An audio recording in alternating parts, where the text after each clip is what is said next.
विद्यार्थियों, आइए पढ़ते हैं उत्तर प्रदेश माध्यमिक शिक्षा परिषद प्रयागराज के कक्षा 10 के गद्य खंड में संस्कृत विषय के अंतर्गत नैतिक मूल्यांकन। आज इसमें हम आज के अवतरण को देखेंगे और आपसे निवेदन करेंगे कि आप शब्दार्थ लिखने के लिए अपनी कलम लेके बैठिएगा। बाकी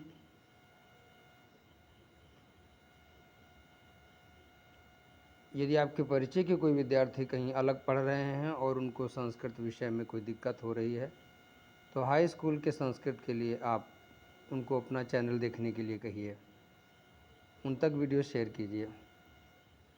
हमारा उद्देश्य हाई स्कूल के विद्यार्थियों तक उनके पाठ्यक्रम को पहुंचाना मात्र है। आइए देखते हैं आज का अवतरण।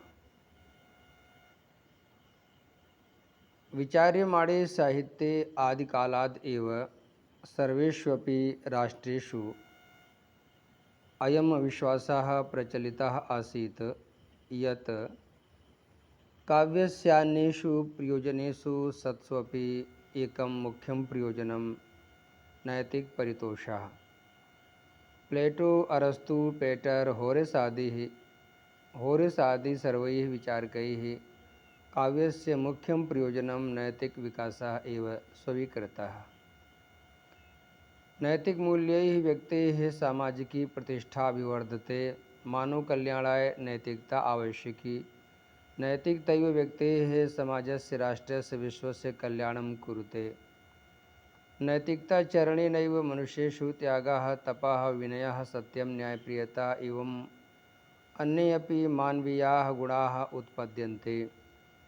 नैतिकतया मनुष्यो अन्यप्राणिभ्यः भिन्नः जायते। तदा चरणेन व्यक्तेः समाजस्य च जीवनम् अनुशासितं निष्कण्टकं च भवति। व्यक्तेः समाजस्य वर्गस्य देशस्य च समुन्नयनावसरो लभ्यते। समाजः ईर्ष्या, द्वेष, कलह आदि दोषेभ्यः मुक्तो भवति। अस्माकं सामाजिकाः अन्ताराष्ट्रीयाः सम्बन्धाः नैतिकता चरणेन दृढाः भवन्ति। अतः नैतिकता शब्दः सच्चरित्रवाचकः सुखमय मानव जीवनस्य आधारः अस्ति। आइए शब्दार्थ देखते हैं। विचार्यमाणे विचारशील साहित्य, साहित्य में आदिकालात् एव आदिकाल से ही सर्वेषु अपि सभी राष्ट्रेषु राष्ट्रों में अयम विश्वासः यह विश्वास प्रचलितः आसीत् प्रचलित था यत् कि काव्यस्य अन्येषु काव्य के अन्य प्रयोजनेषु प्रयोजनों के सत्सु अपि होने पर भी एकम एक मुख्य प्रयोजनम प्रयोजन नैतिकः नैतिक परितोषः संतोष था। प्लेटो, अरस्तु, पेटर, होरेस आदि ये विद्वानों के नाम हैं, इसलिए ये ऐसे ही लिखे जाएंगे, इनका कोई अलग से अनुवाद नहीं होगा। तो प्लेटो, अरस्तु, पेटर, होरेस आदि सर्वैः सभी विचारकों ने काव्य का मुख्य प्रयोजन नैतिक विकासः एव स्वीकृतः। आइए इसका कुछ संधित पद देखते हैं। आदिकालात् धन एव, यहाँ पर जस्तो संधि की गई है। सर्वेषु धन अपि, यहाँ पर यड़ संधि हुई है। काव्यस्य अन्येषु, यहाँ पर दीर्घ स्वर संधि हुई है। और प्रयोजनेषु पद में सप्तमी है, सप्तमी विभक्ति बहुवचन। सत्सु धन अपि, यहाँ पर यड़ स्वर संधि है। और होरेस धन आदि, यहाँ पर भी दीर्घ स्वर संधि है। सर्वैः विचारकैः, इन दोनों पदों में तृतीय विभक्ति बहुवचन है, परीक्षा में पूछा जा सकता है। चलिए अब इसका हम हिंदी अनुवाद समझते हैं। प्रस्तुत अवतरण में नैतिक संतोष को ही महत्व देते हुए उसे काव्य का प्रयोजन सिद्ध किया गया है। हिंदी अनुवाद। विचारशील साहित्य में आदिकाल से ही सभी राष्ट्रों में यह विश्वास प्रचलित था कि काव्य के अन्य प्रयोजनों के होने पर भी एक मुख्य प्रयोजन नैतिक संतोष है। प्लेटो, अरस्तु, पेटर, होरेस आदि सभी विचारकों ने काव्य का मुख्य प्रयोजन नैतिक विकास ही स्वीकार किया है। परीक्षा में प्रश्न आ सकता है, काव्य का मुख्य प्रयोजन नैतिक संतोष स्वीकार करने वाले विद्वान का नाम है या स्वीकारने वाले पाश्चात्य विद्वान कौन हैं? ये भी सी करके लिखा जा सकता है। प्लेटो, अरस्तु, पेटर, होरेस आदि, और एक विकल्प हो सकता है इनमें से सभी। तो इनमें से सभी वाला उत्तर सही जाएगा। और यदि एक एक को करेंगे तो आप समझिएगा एक कोई भी हो सकता है इन चारों में से। आइए अगले अवतरण को देखते हैं। नैतिक मूल्य ही नैतिक मूल्यों से व्यक्ति की सामाजिक प्रतिष्ठा माने सम्मान अभिवर्धते बढ़ता है। अब चिन्ह भी बदल जाएगा। व्यक्ति का सामाजिक प्रतिष्ठा यानी सम्मान अभिवर्धते बढ़ता है। मानव कल्याण आए। मानव कल्याण के लिए नैतिकता आवश्यक है। नैतिकता से ही व्यक्ति का, समाज से समाज का, राष्ट्र से राष्ट्र का, विश्व से विश्व का कल्याण कुरुते किया जाता है। नैतिकता चरणेनैव, नैतिकता के आचरण से ही मनुष्यों में त्याग, तपः तप, विनयशीलता, सत्यम सत्य, न्यायप्रियता अर्थात न्याय की रुचि होना, एवं इस प्रकार अन्य अपि दूसरे भी मानवीय गुण उत्पन्न होते हैं। नैतिकता से मनुष्य अन्य प्राणियों से भिन्न जायते होता है। तदाचरणेन, उसके आचरण से व्यक्ति का, समाज से समाज का, च और जीवन, अनुशासित, निष्कंटक च और भवति होता है। व्यक्ति, समाज से समाज, वर्ग से वर्ग, देश से देश च और, यानी कि व्यक्ति का, समाज का, वर्ग का और देश का समुन्नयन अवसरः, विकास का अवसर लभ्यते प्राप्त होता है। समाज ईर्ष्या एक विशेष दुर्गुण है। ईर्ष्या का अर्थ ईर्ष्या ही रहेगा। ईर्ष्या, द्वेष, छल, ये सब वही अर्थ रहेंगे जो हैं यहाँ पे। ईर्ष्या, द्वेष यानी कि एक दूसरे से झगड़ा का भाव, छल, कलह आदि दोषेभ्यः, और कलह आदि दोषों से, झगड़े आदि दोषों से मुक्त भवति होता है। अस्माकं, हमारी, सामाजिक, अंतर्राष्ट्रीय और अंतर्राष्ट्रीय संबंध, नैतिकता के आचरण से दृढ़ा मजबूत भवन्ति होते हैं। अतः इसलिए नैतिकता शब्द सच्चरित्रवाचक, श्रेष्ठ चरित्र का वाचक, सुखमय मानव जीवन से, और सुखमय मानव जीवन का आधार है। तो विद्यार्थियों, अब यहाँ पर देखते हैं कुछ संधित पद और कुछ और व्याकरण की चीज़ें।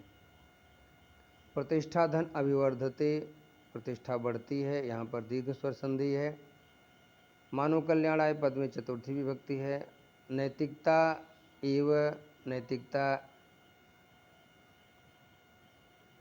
से ही, वैसे यहाँ पर नैतिकतयु होना चाहिए था। इस शब्द को मैं मिसप्रिंट के रूप में देख सकता हूँ, क्योंकि मैं इसको व्याकरण सम्मत नहीं देख रहा हूँ।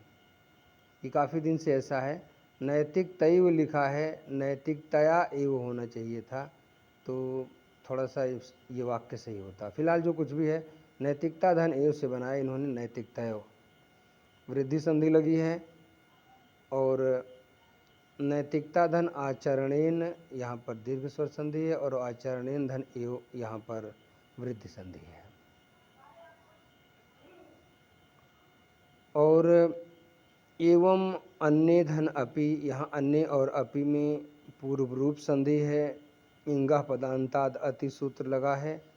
और मनुष्यो धन अन्य प्राणिभ्य यहाँ पर विसर्ग संधि है, अतुरु रप्लुताद रप्लुते सूत्र है। और तत्धन आचरणेन व्यंजन संधि में जस्तो संधि लगी है। अनुशासितम, अनुशासित शब्द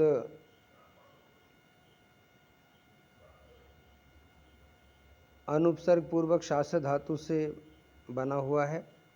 इसमें पूछ सकता है कौन सा उपसर्ग लगा हुआ है, तो इसको आप दिमाग में रखिएगा।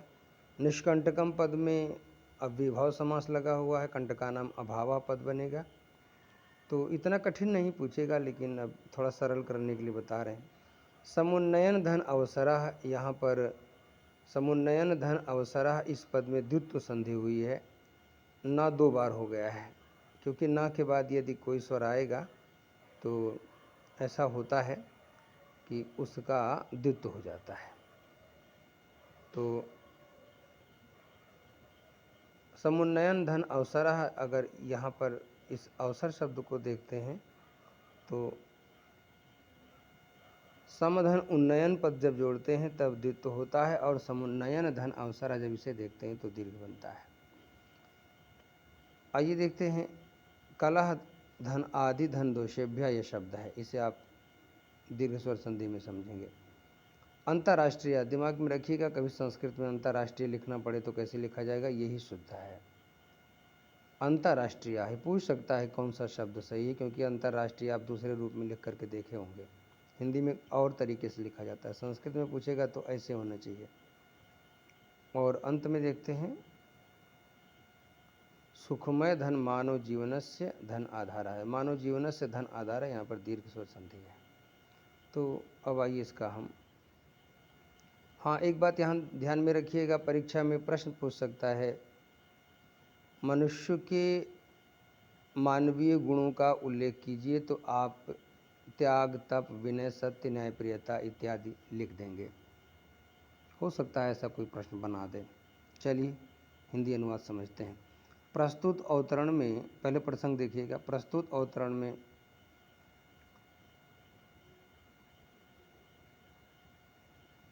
नैतिकता को मानव जीवन का सुख का साधन बताया गया है, अर्थात नैतिकता को सुखमय मानव जीवन का आधार बताया गया है। हिंदी अनुवाद, नैतिक मूल्य से व्यक्ति की सामाजिक प्रतिष्ठा बढ़ती है। यदि आप सम्मान अर्थ लेंगे प्रतिष्ठा का, तो अर्थ होगा नैतिक मूल्य से व्यक्ति का सामाजिक सम्मान बढ़ता है।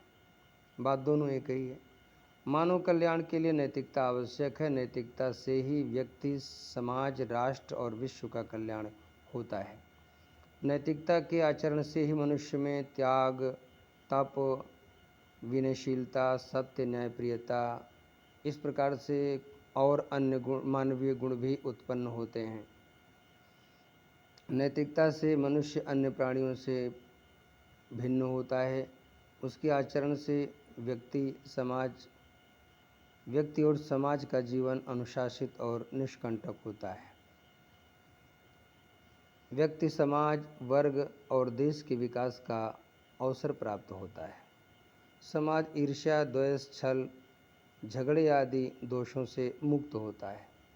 हमारे सामाजिक और अंतर्राष्ट्रीय संबंध नैतिकता के आचरण से मजबूत होते हैं। अतः नैतिकता शब्द श्रेष्ठ चरित्र का वाचक और सुखमय मानव जीवन का आधार है। तो आज यहीं तक विद्यार्थियों, शुभम भूयात्।